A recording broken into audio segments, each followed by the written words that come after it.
অনেক বড় ব্যবসায়ী ধনী, তার ছেলে বসুন্ধরা গ্রুপের মালিকের ছেলে কি টাকার ভয় করতে পারে? অভাবের করতে পারে না।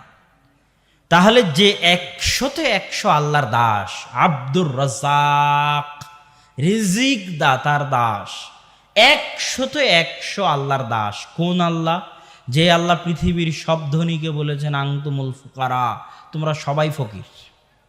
তোমরা সবাই কি ফকির? একমাত্র ধনীকে আব্দুল গানি, আল গানি, একমাত্র ধনীকে আল্লাহ। তো রাজার ছেলে যদি অর্থের ভয় না করে, কোটিপতির ছেলে যদি অর্থের ভয় না করে, তাহলে যে আল গানি আর রাজ্জাক, ধনী এবং রাজ্জাক রিজিক দাতা, তার যে 100-100 গোলাম, 100-100 দাস, সে কি রিজিকের ভয় করতে পারে? রিজিকের ভয়ে মরে যাওয়ার ভয় করতে পারে? পারে না। যদি সামান্যতম তার ভিতরে ভয় কাজ করে রিজিকের, তাহলে এখনো সে আল্লাহর গোলাম হতে পারেনি, এখনো সে আল্লাহর দাস হতে পারেনি। আল্লাহর দাসত্ব বা আল্লাহর গোলামি কি, এটা আমরা অনেকেই বুঝি না। মনে করি আল্লাহর দাসত্ব এটা আবার কেমন জিনিস? দাসত্ব আবার কি? ওয়ামা খালাকতুল জিন্না ওয়াল ইনসা ইল্লা লিয়াবুদুন, আমি মানুষ এবং জিনকে সৃষ্টি করেছি আমার ইবাদতের জন্য। এই অনুবাদ করলে মানুষ বুঝে যে আল্লাহ মানুষকে সৃষ্টি করেছে খালি সালাত, সিয়াম, হজ, জাকাতের জন্য। এই জন্য আমি এই অনুবাদ করি না। ইয়াবুদুন শব্দটা এসেছে আব্দুন থেকে, দাসত্ব। আব্দ মানে গোলাম, দাস, কৃত দাস, তাকে বলে আব্দ। ইয়াবুদুন মানে দাসত্ব করা, গোলামি করা। ওয়ামা খালাকতুল জিন্না ওয়াল ইনসা ইল্লা লিয়াবুদুন, আমি মানুষ আর জিনকে সৃষ্টি করেছি আমার দাসত্ব করার জন্য, গোলামি করার জন্য। ইবাদত বললে আপনি বুঝবেন সালাত, সিয়াম, হজ, জাকাত, মসজিদ থেকে বের হয়ে গেছে, ইবাদত শেষ। আর দাসত্ব মানে জন্ম থেকে মৃত্যু, মাথার চাঁদি থেকে পায়ের পাতা, সকাল থেকে সন্ধ্যা 24 ঘন্টা আল্লাহর দাসত্বের মধ্যে থাকার নাম হচ্ছে দাসত্ব।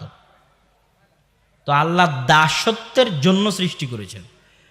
এখন দাসত্ব কি সেটা আপনাকে বুঝুন, কেন দাসত্ব না বুঝলে রিজিকের ভয় আপনার দূর হবে না। আল্লাহর দাসত্ব কি জিনিস? পৃথিবীতে যে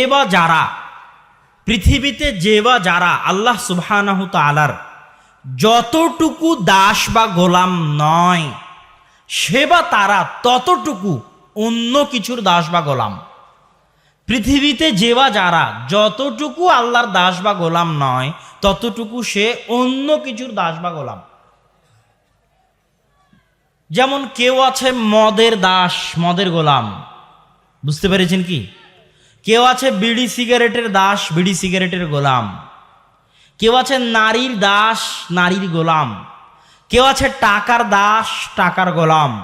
কেউ আছে ক্ষমতার দাস, ক্ষমতার গোলাম। কারো পায়ে ক্ষমতার জিঞ্জির বাঁধা আছে, ক্ষমতার দাসত্বের জিঞ্জির। কারো পায়ে নারীর দাসত্বের জিঞ্জির বাঁধা আছে। কারো পায়ে টাকার দাসত্বের জিঞ্জির বাঁধা আছে। কারো পায়ে মদের দাসত্বের জিঞ্জির বাঁধা আছে। কারো পায়ে জুয়ার দাসত্বের জিঞ্জির বাঁধা আছে। কারো পায়ে বিড়ি সিগারেটের দাসত্বের জিঞ্জির বাঁধা আছে। কারো পায়ে, যুবক সমাজ শোনো, কারো পায়ে ফ্রি ফায়ার, পাবজি গেমের দাসত্বের জিঞ্জির বাঁধা আছে। এটা দাসত্ব। যে এই গেম খেলে সে বলতে পারবে যে এটা 100-100 দাসত্ব, গোলামি, কৃতদাস।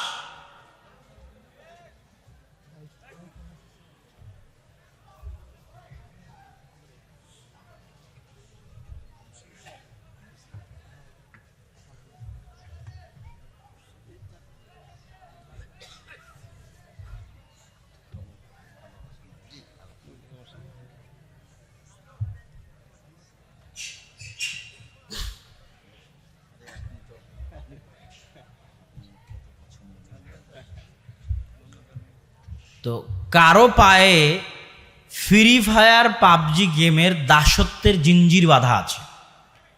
তাহলে পৃথিবীতে কেউ আজাদ, প্রকৃত স্বাধীন কেউ নাই। পৃথিবীতে প্রকৃত স্বাধীনতা, মুক্ত বাতাসের স্বাদ, মুক্ত বাতাসের স্বাদ কারো বুকের মধ্যে নাই, কারো হৃদয়ের মধ্যে নাই। সবারই কোনো না কোনো দাসত্ব, কোনো না কোনো দুর্বলতা, কোনো না কোনো অধীনস্থতা, কোনো না কোনো সংকীর্ণতা, কোনো না কোনো মুখাপেক্ষিতা তার ভিতরে কাজ করে।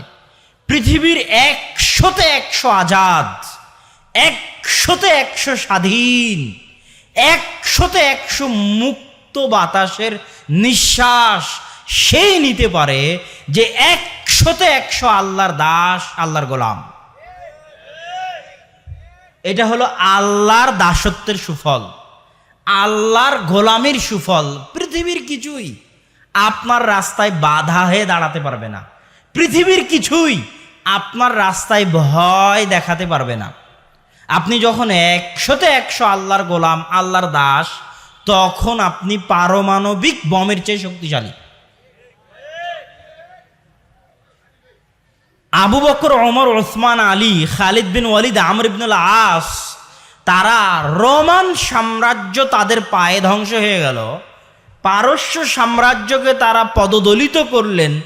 এমন কি তাদের কাছে ছিল, কি এমন জাদুর কাঠি ছিল যেটা দিয়ে তারা তৎকালীন বিশ্বের বড় বড় 2 পরাশক্তিকে ধ্বংস করে দিলেন।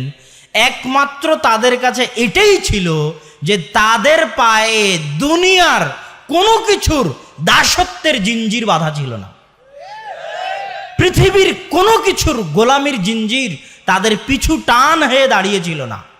টাকা, ধন দৌলত, দুনিয়া, ক্ষমতা, নেশা, নারী, মদ, জুয়া, এমন কিছু দুনিয়াতে ছিল না যেটার দাসত্বের জিঞ্জির তাদের রাস্তার পথে বাধা হয়ে দাঁড়াবে।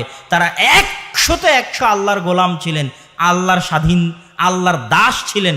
এই জন্য এরা 100-100 সবচেয়ে স্বাধীন মানুষ ছিলেন। আজকে আপনারা সবাই পরাধীন, সবাই। যতক্ষণ না আপনি 100-100 আল্লাহর গোলাম হতে না পেরেছেন, ততক্ষণ আপনি স্বাধীন হতে পারবেন না, ততক্ষণ মুক্ত বাতাসের স্বাদ নিতে পারবেন না, শান্তিতে মরতে পারবেন না, শান্তিতে ঘুমাতে পারবেন না। বুঝতে পারেননি? টেনশনে ঘুম হবে না, পরিবারে অশান্তি, বাড়িতে অশান্তি। 100-100 স্বাধীন, আজাদ, শান্তির ঘুম, মুক্ত বাতাসের স্বাদ তখনই নিতে পারবেন যখন 100-100 আল্লাহর গোলাম, আল্লাহর দাস হতে পারবেন। বলছিলাম রিজিক আমাদের হাতে না আল্লাহর হাতে? আল্লাহর হাতে বুঝাতে গিয়ে এতক্ষণ যে আলোচনা হলো তার পরের কথা। আব্দুল্লাহ বিন মাসউদ রাদিয়াল্লাহু তাআলা আনহু থেকে বর্ণিত, তিনি বলেন রাসূল সাল্লাল্লাহু আলাইহি ওয়াসাল্লাম বলেছেন যে কোনো আত্মা ততক্ষণ পর্যন্ত মৃত্যুবরণ করবে না হাত্তা তুস্তাওফা রিজকুহু, যতক্ষণ না তার ভাগ্যে যে রিজিক লেখা আছে সেই রিজিক সে পরিপূর্ণ করে না নেয়, ততক্ষণ পর্যন্ত কোনো আত্মা দুনিয়া থেকে বিদায় নিবে না।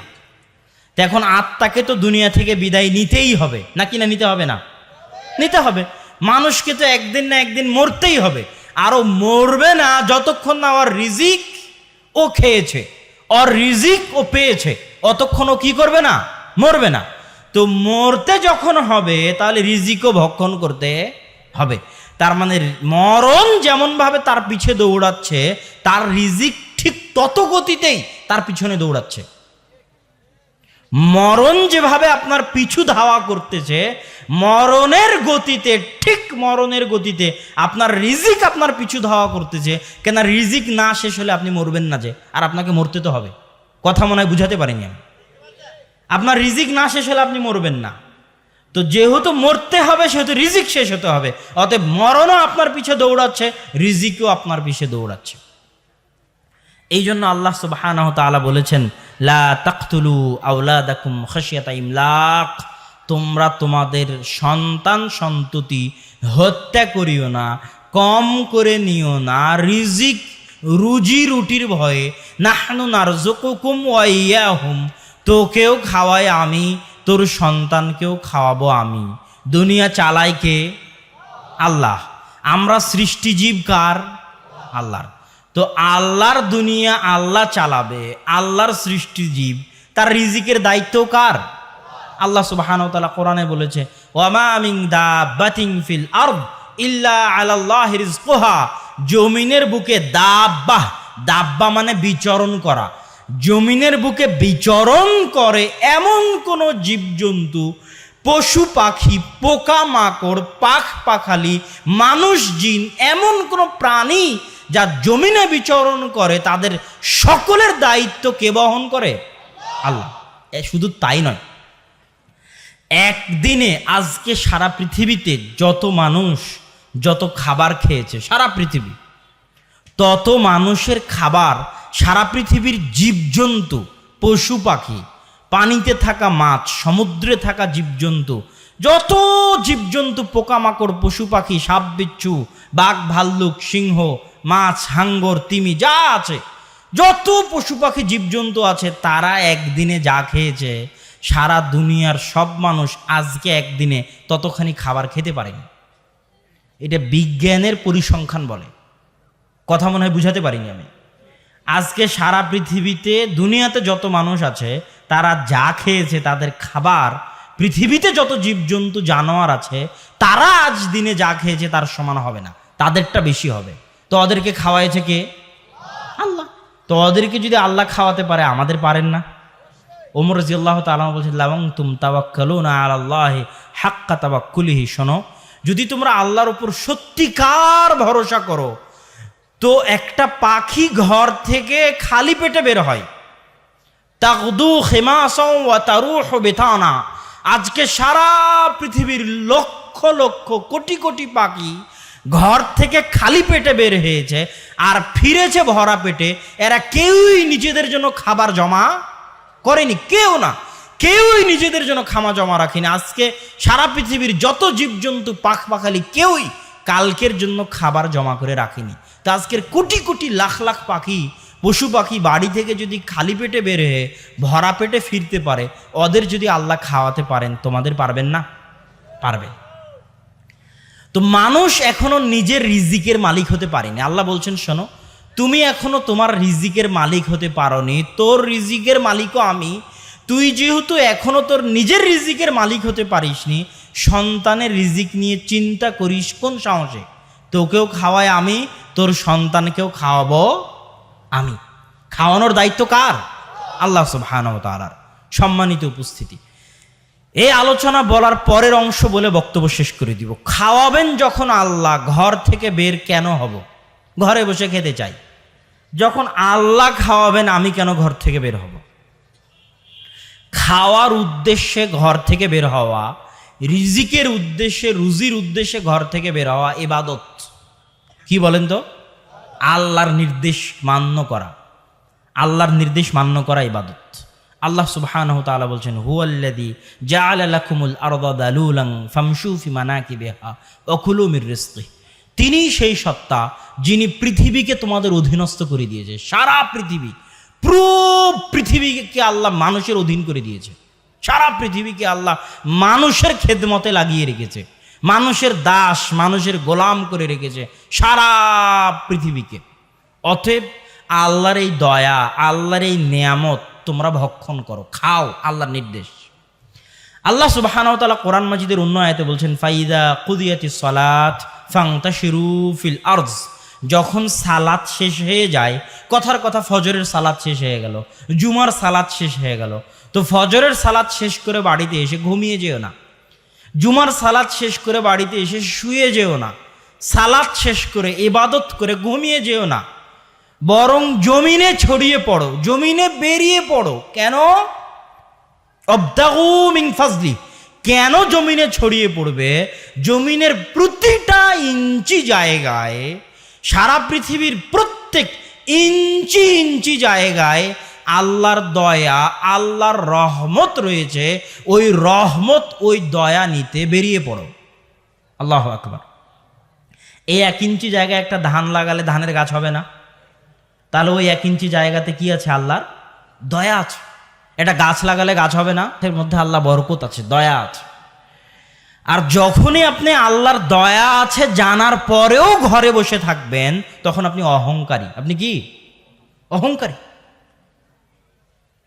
আপনি যদি কোটি টাকার মালিক হন, সারা পৃথিবীর সব সম্পদ আপনাকে দিয়ে দেওয়া হয়, তবুও আপনি ঘরে বসে থাকতে পারবেন না।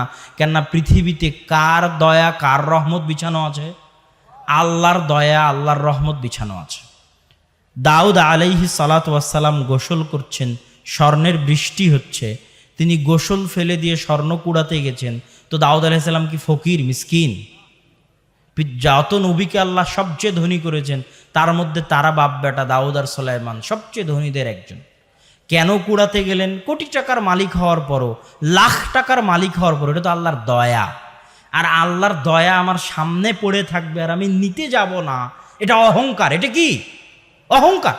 যেই রিক্সাওয়ালাকে আমি বলবো চলো দেবই বাজার যায়, আমি ওর জন্য আল্লাহর দয়া, ও যদি আমাকে না নিয়ে যায় ও জীবনে ধনী হতে পারবে না, ওর ভাগ্যে ধনী হওয়া নাই। এটা ড্রাইভারকে যদি আমি বলি চলো আজকে অমুক জায়গায় যেতে হবে, সে বলে আজকে আমার ইনকাম হয়ে গেছে আমি যেতে পারবো না, আমি ওর জন্য দয়া ছিলাম, ও আল্লাহর দয়াকে পদদলিত করলো, ও ধনী হতে পারবে না। তাহলে রিজিকের অনুসন্ধান করবেন কিসের জন্য? আল্লাহর দয়ার সামনে নিজেকে ছোট দেখাতে, নত দেখাতে। বুঝতে পারেননি মনে হয়। আমি যদি বুঝাতে না পারি তাহলে এটা আমার ব্যর্থতা। একটা টাকাও যদি হালাল পন্থায় উপার্জন করার মাধ্যম থাকে তো ওই একটা টাকা হালাল পন্থায় উপার্জনের চেষ্টা করা, আল্লাহর দয়ার সামনে নিজেকে ছোট দেখানো, এর জন্য সে নেকি পাবে। আর হারাম পন্থায় ইনকামের চেষ্টা করা মানে সে আল্লাহকে রিজিক দাতা হিসেবে বিশ্বাস করে না। তো সম্মানিত উপস্থিতি, এই জন্য আমাকে এবং আপনাকে রিজিকের জন্য বের হতে হবে। এটা আল্লাহ চান, এটা আল্লাহ সুবহানাহু ওয়া তাআলার সামনে নত হওয়া, ছোট হওয়া, আল্লাহ এটা পছন্দ করেন। ইউনুস আলাইহিস সালাতু ওয়াস সালাম যখন মাছের পেটে, তখন কি আল্লাহ জানেন না যে ইউনুস মাছের পেটে? জানেন না? জানেন না? জানেন। তো ইউনুস আলাইহিস সালাম ভাবতে পারতেন যে আমি তো মাছের পেটে আছি, আল্লাহ তো দেখতে পাচ্ছেন, উনি কোনো না কোনো একটা ব্যবস্থা করবেন। ভাবতে পারতেন না? পারতেন না? উনি সেটা না ভাবে উনি কি বলেছেন? লা ইলাহা ইল্লা আনতা সুবহানাকা ইন্নী কুনতু মিনাজ জালিমিন। কেন? উনি জানেন যে আল্লাহ চাওয়া পছন্দ করে। আল্লাহ কি পছন্দ করে? চাওয়া পছন্দ করে। মুসা আলাইহিস সালাতু ওয়াস সালাম যখন বললেন যে আমার জিহ্বা পুড়ে গেছে, কথা বলতে পারি না, তো এটা বলা মাত্রই তো আল্লাহ পাল্টা বলতে পারতেন, যাও মুসা তোমার জিহ্বা ভালো করে দিলাম, বলতে পারতেন না? সেটা না করে আল্লাহ আবার মুসাকে পাল্টা বলছেন তুমি চাও। মুসা আলাইহিস সালাম, আমি এসে আপনাকে বললাম ভাই আমার এই সমস্যা, কি করা যায়? আচ্ছা ঠিক আছে, তোমার সমস্যা আমি সমাধান করে দিলাম। তা না বলে আপনি বলছেন শোনো তুমি এইভাবে চাও, রব্বি ইশরাহ লি সদরি ওয়া ইয়াসসির লি আমরি ওয়াহলুল উকদাতাম মিন লিসানি ইয়াফকাহু কওলি। হে আল্লাহ আমার অন্তর, আমার বক্ষকে প্রশস্ত করে দিন, কাজকে সহজ করে দিন, জিহ্বার জড়তা দূর করে দিন। আল্লাহ চাইতে বললেন। কেন? আল্লাহ চাওয়াকে পছন্দ করেন, ভালোবাসেন। আল্লাহর সামনে ছোট হওয়াকে আল্লাহ ভালোবাসেন। এটাই ইবাদত। মানুষ গুনাহ করেও জান্নাতে চলে যাবে, ইবাদত করেও জাহান্নামে যাবে। ইবাদত যদি অন্তরে অহংকার দেয় তো আল্লাহ সুবহানাহু ওয়া তাআলা বরদাস্ত করবেন না, ওকে জাহান্নামে দিয়ে দিবেন। আর গুনাহ যদি ওর অন্তরে আল্লাহর সামনে নত করে, ছোট করে, আল্লাহর সামনে কাঁদে, রাতে উঠে গিড়গিড়ায়, তো এই যে আল্লাহর সামনে নত হচ্ছে, ছোট হচ্ছে, তো এই গুনাহকেও আল্লাহ নেকিতে পরিণত করে দিবেন, দিয়ে ওকে জান্নাতে দিয়ে দিবেন। এটা আল্লাহর ওয়াদা। কেন? ছোট হওয়াটা আল্লাহ পছন্দ করেন। তো আল্লাহর রিজিকের সামনে আমরা ছোট হব, দিয়ে রিজিক অন্বেষণ করতে যাব, যাতে আল্লাহ আমাদের রিজিকে বরকত দান করেন। আল্লাহুম্মা আমিন। বক্তব্য আরও অনেক লম্বা ছিল। শরী পদ্ধতিতে কিভাবে রিজিক বৃদ্ধি হতে পারে, রিজিকে বরকত বলতে কি বুঝাই, কি কি কারণে রিজিক ধ্বংস হয়ে যেতে পারে, রিজিকের অবমূল্যায়ন করলে রিজিক থাকবে না। ধনী হওয়া সহজ, কিন্তু ধন দৌলত টিকিয়ে রাখা কঠিন। ধনী হওয়া সহজ, ধন দৌলত টিকিয়ে রাখা কঠিন। ধনী হয়ে গেছেন, হয়ে যাওয়ার পর চাউল ধোয়ার সময় পড়ে গেছে, চাউলটা উঠিয়ে নেননি, ওই চাউল কার দয়া? আল্লাহর দয়া। হাত থেকে খাবার পড়ে গেছে, প্লেট থেকে ভাত পড়ে গেছে, উঠিয়ে নেননি, ওই ভাত কার দয়া? আল্লাহর দয়া। বিসমিল্লাহ বলে খাননি। এগুলো অনেক লম্বা আলোচনা ছিল, সে আলোচনাগুলো আপনারা সব রিজিক নামক যে বইটা আজকে বক্তব্যের শেষে, আব্বুর আলোচনার শেষে পাবেন। সেই রিজিক বইয়ে বিস্তারিত আলোচনা করেছি। আল্লাহ সুবহানাহু ওয়া তাআলা আমাদেরকে হালাল পন্থায়, হারাম থেকে বেঁচে থেকে রিজিক উপার্জনের তৌফিক দান করুক, আল্লাহুম্মা আমিন। এবং আমাদের রিজিকে আল্লাহ বরকত দান করুক, আল্লাহুম্মা আমিন। ওয়া আখিরু দাওয়ানা আনিল হামদুলিল্লাহি রাব্বিল আলামিন। আসসালামু আলাইকুম ওয়া রাহমাতুল্লাহি ওয়া বারাকাতুহু।